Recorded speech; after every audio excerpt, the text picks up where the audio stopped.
Not everything's happiness and light in the bush. Perhaps the biggest difference between Prickle Farm and lounging behind the cream brick luxury of Canberra is the fact that death becomes more of a way of life in the country. Does that make sense? Anyhow, I first started getting philosophical about all this when I was forced to execute Eric, the smallest of our roosters. Eric had jumped the fence and taken up abode with the chooks operated by our neighbour, Mrs. Whittaker. He spent most of the day patrolling the fence line, poking his tongue out and blowing raspberries at our chooks. He even called Beulah, our sex-change rooster, a jaded old fairy. We put this down to Eric's natural truculence. Then one morning he barged into Mrs. Whittaker's chook house and did over 3 of her roosters. But he nearly killed them, and they were all twice his size. Mrs. W came to their rescue and hurled Eric back over the fence. He immediately fronted Beulah again and called him a feathery old poof. Beulah dropped his handbag and shaped up to Eric. I dragged them apart and decided the troublemaker had to go. It takes a split second to dispatch a chook.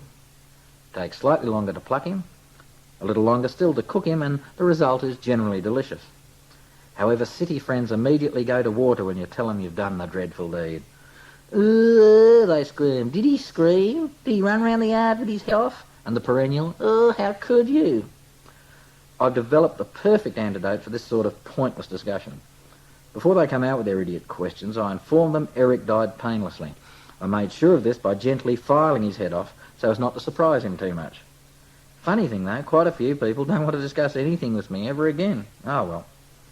Even Emmylou Cabbage, small brown dog pioneer extraordinary, wasn't particularly amused by Eric's demise.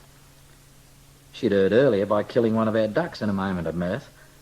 But after I dispatched Eric in front of her, she went into shock for a few hours. "Ooh, how could you?" The same reaction from a small brown dog. She's not quite completed the transition to rural living after all. Our next death occurred when Dorothy, the most maternal of our chooks, kicked one of her day-old chicks to death in a frenzy to get to her first decent feed in weeks. No one said, "Ooh, how could you?" but there were quite a few ahs among our urban friends when news of the tragedy was casually dropped into conversation.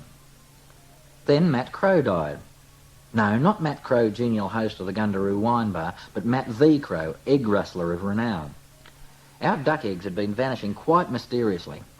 One night on egg patrol, we found a young crow. He had something wrong with his feet and couldn't fly. There's some logic missing in that statement, but don't question it too closely.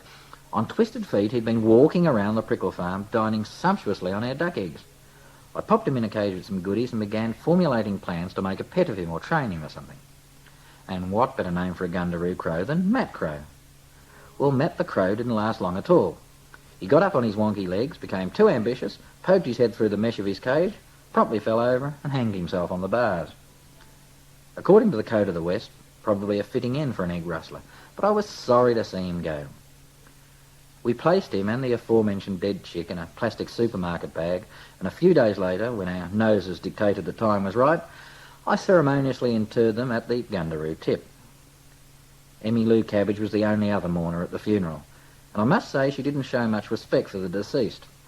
During the service she found a prime ripe kangaroo carcass at the tip and proceeded to show it far more respect than the former Prickle Farm residents. I wasn't long back from the tip when I found 2 of the ducks, Princess and Dinsdale, ceremonially pulling apart Llewellyn the frog in the backyard.